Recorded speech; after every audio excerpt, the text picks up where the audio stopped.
بسم اللہ الرحمن الرحیم نحمدہ ونصلی علی رسولہ الکریم اما بعد۔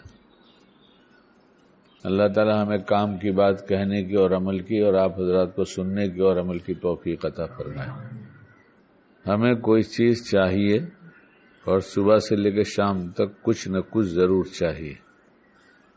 ضروریات زندگی ہر ایک کے ساتھ لگی ہوئی ہے، ہر ایک کو کچھ نہ کچھ چاہیے، تو اس میں کوالٹی دیکھتے ہیں۔ ایک چیز خراب ہے، ایک چیز خراب تو نہیں ہے، ٹھیک ہے، ایک اچھی ہے، ایک اس سے بھی اچھی ہے، اور ایک بہت اچھی ہے۔ تو اس میں سے ہمیں کون سی چاہیے؟ ہمیں سب سے اچھی، بہت اچھی، کیا کہیں گے اسے، دی بیسٹ۔ تو جب ہمیں وہ چیزیں جو تھوڑے دن نفع پہنچائے گی، تھوڑے وقت کے لیے ہوگی، جب ہمیں سب سے اچھی چاہیے، تو جو چیز ہمیشہ کی ہوگی اور ہمیشہ کام آئے گی وہ کیسی چاہیے؟ جیسی چاہے ویسی، اچھی، خراب، کم اچھی، اس میں کوئی معیار ہے ہمارا؟ چیزیں ہمارے لیے ہم لیتے ہیں، اور روزہ آیا تو روزے کے بارے میں اللہ نے کہا یہ میرے لیے۔ روزہ کس کے لیے؟ روزہ کس کے لیے؟ اللہ کے لیے۔ اپنے لیے لیا تو سب سے اچھی لیا، اور جو اللہ کے لیے ہے وہ جیسا چاہے ویسا ہو جائے۔ سوچنے کی بات ہے، سب سمجھدار بیٹھے ہیں، کوئی بیوقوف ہے نہیں۔ بیوقوف بھی اپنے کو عقل مند ہی سمجھتا ہے، بیوقوف کبھی اپنے کو بیوقوف نہیں سمجھتا، اور جو عقل مند آدمی ہے وہ ہمیشہ اپنے کو کم عقل سمجھتا ہے۔ اس کی وجہ یہ ہے کہ وہ جتنا جانتا ہے اس سے زیادہ جاننے اور سیکھنے کی فکر ہوتی ہے، تو سوچتا بھی کم ملا۔ جیسے مال ہے، مال تو مال جتنا ہم چاہتے ہیں مل جاتا ہے، پھر اس کے بعد کیا کرتے ہیں؟ اور چاہیے۔ اور کیوں چاہیے؟ اتنا مل گیا تو، جتنا چاہا تھا اتنا مل گیا تو اور کیوں چاہیے؟ کیونکہ یہ کم دکھ رہا ہے، پھر اور چاہیے تو اور مل گیا، پھر وہ کم دکھا تو پھر کم دکھا تو پھر اور چاہیے۔ ارے میں بیان نہیں کر رہا ہوں، میں تو کچھ ایسی باتیں کر رہا ہوں جو میری خود ضرورت ہے اور آپ کی ضرورت ہے۔ وہ کم دکھ رہا ہے تو اور چاہیے، اور عقل پوری دکھ رہی ہے تو بیوقوف رہ کے زندگی گزارتا ہے، اسے اپنے نفع کی سمجھ میں نہیں آتی، اور اس کے نفع کی ساری بات اللہ نے، اللہ کے رسول صلی اللہ علیہ وسلم نے بتا دیا۔ وہاں جو بتایا نفع ہوا، نفع ہی نفع ہے۔ وہاں جس کو کہا گیا عقل مند وہ عقل مند ہے، اور جس کو کہا گیا بیوقوف وہ بیوقوف ہے۔ عقل مند کون ہے؟ عقل مند کون ہے؟ کتاب میں لکھا ہے کچھ؟ علماء ہے نا، ذرا بتائیں مجھے عقل مند کون ہے؟ بھول گئے ہو تو مجھ سے کہہ دو، تمہیں یاد ہے تم بتاؤ، نہیں تو بتاؤ نا، شرم کی کیا بات ہے؟ جو مرنے سے پہلے مرنے کی تیاری کر لے، مرنے سے پہلے مرنے کے بعد کی زندگی اچھی گزرے اس کی تیاری کر لے۔ کیوں؟ کہ وہ ایک زندگی ایسی آئے گی جو ختم نہیں ہوگی، اور یہ زندگی ختم ہونی ہے، ہوگی، سب کی ختم ہوگی، کوئی رہے گا نہیں دنیا میں۔ تو اگر ہم نے مرنے کے بعد کی تیاری میں ہم نے اپنے آپ کو لگایا اور لگے رہے تو اس کا مطلب ہم عقل مند ہیں، اور اگر نہیں ہے تو اب ہم دیکھ لیں، صبح سے لے کے شام تک ہماری فکریں کس پہ لگی رہتی ہیں؟ مرنے کے بعد کی زندگی بن جائے اس پر لگی ہے، یا جی رہا ہوں یہ زندگی بنی رہے اور بنتی چلی جائے اس پہ لگی ہے؟ ہم خود سوچیں نا اپنے بارے میں کہ صبح سے لے کے شام تک ہم عقل مندوں والا کام کر رہے ہیں یا بیوقوفوں والا کام کر رہے ہیں؟ اچھا، بیوقوفی کا کام کوئی کر لے اور اسے کوئی بتا دے بھائی یہ کام تم نے دھوکے کا کیا، اس سے نقصان اٹھاؤ گے، تو عقل مندی کی اب کیا بات ہے کہ اس کی بات مان لی جائے؟ کہا نہیں، عقل ہی نہیں تو مانیں گے کیوں؟ عقل میں فتور آتا ہے، خرابی آتی ہے گناہوں سے۔ کس سے؟ گناہوں سے۔ گناہوں سے غفلت طاری ہوتی ہے، اور گناہ سے اگر توبہ نہیں تو غفلت طاری ہوتے ہوتے پورے دل کو جب سیاہ کر دیتی ہے غفلت، تو پھر اسے بھلی بات سمجھ میں نہیں آتی۔ مجمع کی وجہ سے، ماحول کی وجہ سے سن لے، یہ ایک الگ بات ہے۔ سمجھنا تو اسے ہی کہیں گے، عقل مندی کی بات تو اسے ہی کہیں گے کہ جس وقت اس عقل سے اس سننے کی بات سے نفع اٹھانے کا موقع آئے تو نفع اٹھائے، تو اسے کہیں گے کہ اس نے سنا اور سمجھا، ورنہ تو کچھ نہیں۔ تو کہاں ہیں ہم؟ کیا سوچ رہے ہیں؟ کیا کر رہے ہیں؟ مال کا حساب روز لگتا ہے، اس لیے وہ سمجھ میں آتا ہے کہ جب آتا ہے تو اچھا لگتا ہے، آتا ہے تو اچھا، اور بڑھتا ہے تو اور اچھا لگتا ہے، اور بڑھتا ہی جاتا ہے تو اور اچھا لگتا ہے۔ اب صبح سے لے کے شام تک اسی کا کیلکولیشن ہے، اسی کا حساب کتاب ہے۔ کتنا تھا، کتنا ہوا، کتنا بڑھا، کتنا بڑھانا ہے۔ آپ نہ کرتے ہوں گے تو میں کرتا ہوں گا، آپ نہیں کرتے ہوں گے، نہ کرتے ہوں میں کرتا ہوں۔ اس لیے بیان کے لیے مجھے مجمع نہیں چاہیے۔ میں تو گھر پہ بیٹھ کے اکیلے بیان کرتا ہوں، جیسے بچہ اپنا لیسن یاد کرتا ہے نا، سبق، بچے کو سبق یاد کرنا ہو تو کیا مجمع جمع کرتا ہے کہ سب لوگ آؤ ہم پڑھیں گے، یاد کریں گے؟ وہ تو نہیں کرتا۔ اس لیے ہمیں مجمع تو نہیں چاہیے، ہم کو ہمارا سبق یاد کرنا ہے، ہم اکیلے بیٹھ کے یاد کرتے رہتے ہیں۔ لیکن یہ جو باتیں میں کہہ رہا ہوں، کیا یہ سب ہم لوگوں کی پریکٹیکل لائف ہے یا نہیں ہے؟ ہمارے پاس کبھی یہ خیال ہوتا ہے کہ اعمال اتنے بڑھانا ہے، اتنا کرنا ہے، اور اس کوالٹی کا ہے، یعنی غفلت کے ساتھ ہوا، اب اسے دل لگا کر کرنا ہے، اور جب دل لگا کر کیا تو اچھا لگا۔ یہ اچھا لگا اس لیے کہ حدیث پاک کے مفہوم میں بات ملتی ہے کہ مومن جب کوئی اچھا کام کرتا ہے تو خوش ہوتا ہے۔ جیسے مال کا طلبگار مال ملتا ہے تو خوش ہوتا ہے، ویسے ہی اعمال کا طلبگار جب اچھے عمل کرتا ہے تو اس کا جی خوش ہوتا ہے۔ تو تجربہ کہتا ہے کہ جب جی خوش ہوتا ہے تو کیا چاہتا ہے؟ اور کیا چاہتا ہے؟ تو اعمال میں بھی اور لگا ہے یا مال میں خالی اور ہے؟ ایک ایک دن زندگی گزر رہے ہیں، سب کے گزر رہے ہیں، سب کا رب اللہ ہے، ہر طرف شور ہے، مہنگائی ہے، مہنگائی ہے، مہنگائی ہے۔ کتنے دن بھوکے سوئے؟ اس میں کون بھوکا سویا؟ ذرا کوئی ہاتھ اٹھا دے۔ سب کھا کر سوئے نا، سب کھا کر سوئے، سب نے کپڑے پہنے، سب کے جس کے پاس چھت تھے اور رات کو اپنے چھت کے نیچے سویا۔ یہ تو کتنا بھی ہو جائے، رب تو اللہ ہے نا، رب انسان کو نہیں بنایا اللہ نے، رب کی صفت کس کی؟ اللہ کی ہے، اس لیے کہ وہ تو پرورش ہم کریں گے۔ اس لیے بزرگوں نے تو اتنا یقین رکھا اس بات پر، اور یقین کمزور ہو جاتا ہے گناہوں سے، نافرمانی سے، یقین بڑھتا ہے فرما برداری سے۔ اس لیے یقین بڑھتا ہے تو بھلے اعمال بڑھتے ہیں، بھلے اعمال بڑھتے ہیں تو خوشی ہوتی ہے، خوشی ہوتی ہے تو مزید چاہتا ہے، جب مزید چاہتا ہے تو مزید کرتا ہے۔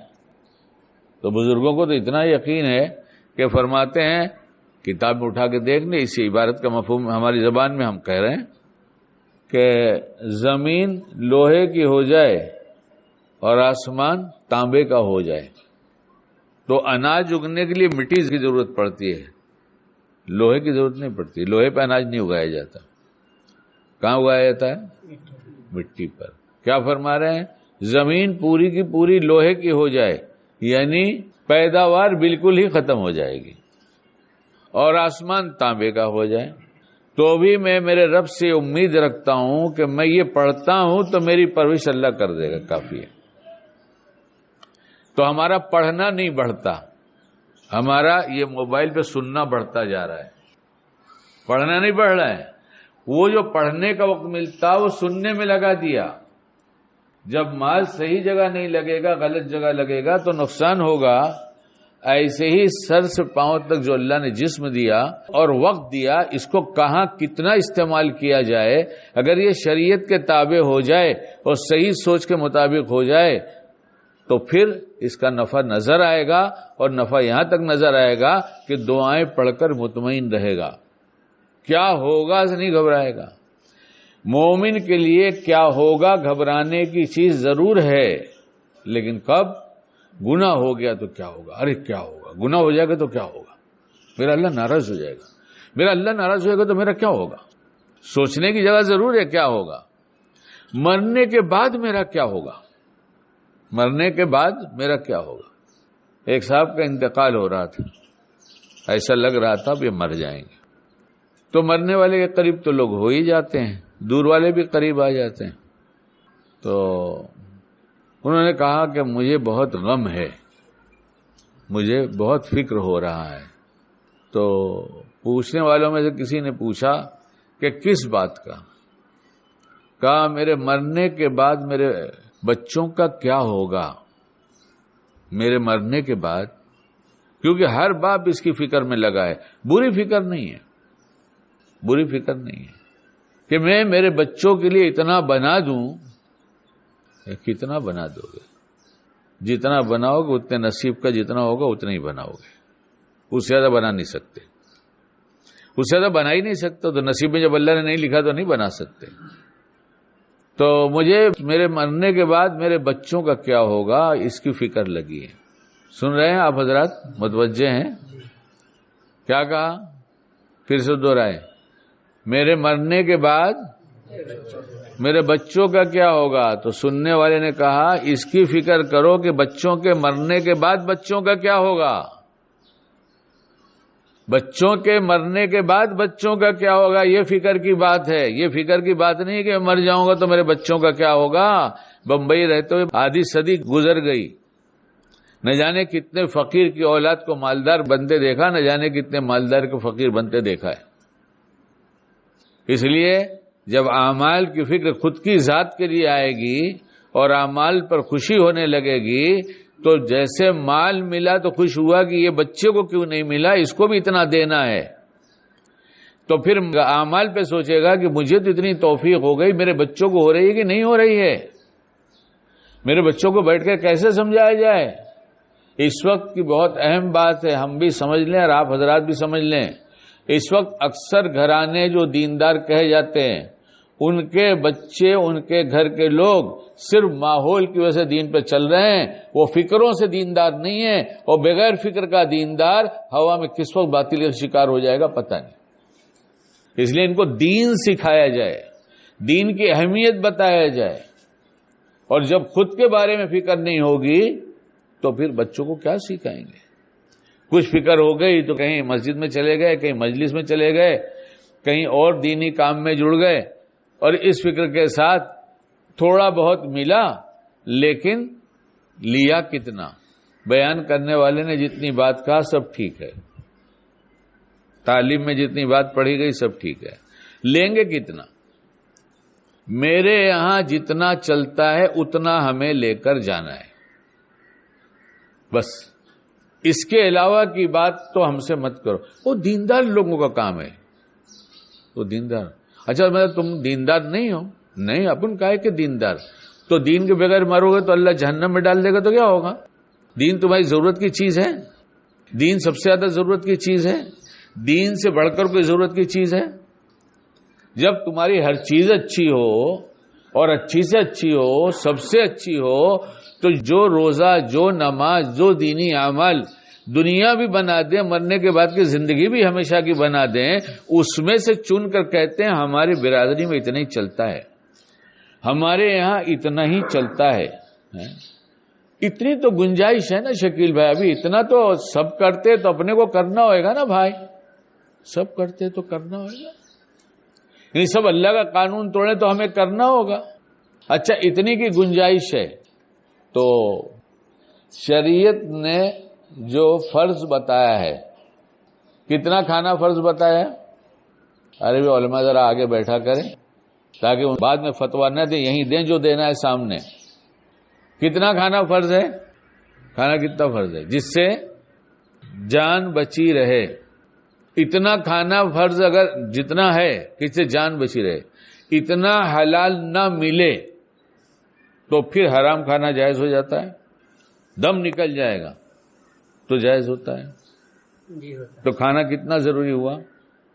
جتنے سے جان بچے، جتنے سے جان بچے.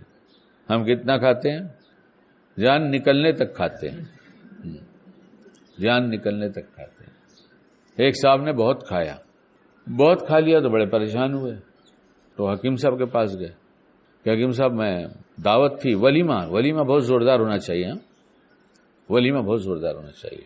آپ علیہ الصلوۃ والسلام نے کیسا ولیمہ کیا ہے؟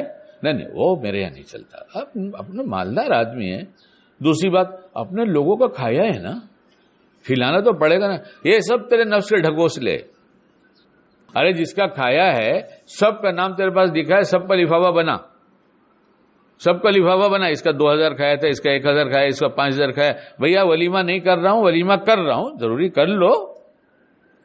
ولیمہ فرض ہے، ولیمہ فرض ہے.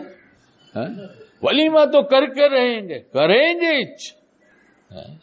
فرض چھوڑیں گے، حرام کریں گے، لیکن ولیمہ ضرور کریں گے. ولیمہ بھی حرام کریں گے.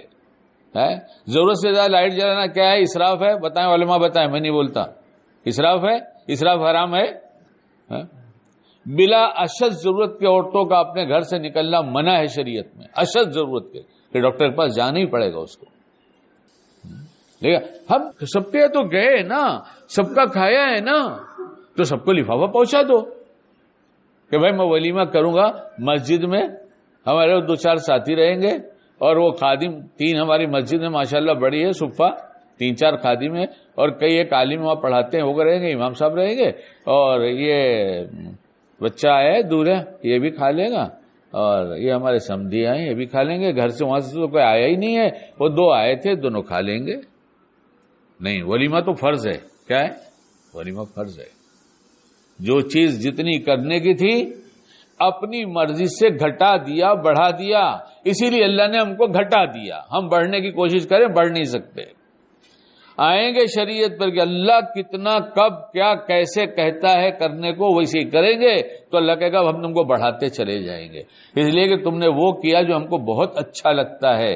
میرے بندو، جب تم کو بہت اچھا لگتا ہے، وہ چاہتے ہو، تو یہ کیوں نہیں سوچتے کہ مجھ کو کیا بہت اچھا لگتا ہے، کہ اصل فیصلہ تو میں ہی کروں گا، کوئی ہے ذات اللہ کے سوا. اللہ ہمیں موقع کی سوجھ بوجھ عطا فرمائے. جس وقت جو کرنا اس کو پسند کرنے کی توفیق عطا فرمائے. اپنے بچوں کو لے کر بیٹھو، اسلام سکھاؤ، دین سکھاؤ، پڑھاؤ، وقت نکالو. دھندے سے وقت نکلتا ہے، ہم بھی نکالیں گے تو نکلے گا، نہیں نکالیں گے تو روز بہانے ہیں. اللہ تعالی ہمیں کہنے سننے زیادہ عمل کی توفیق عطا فرمائے.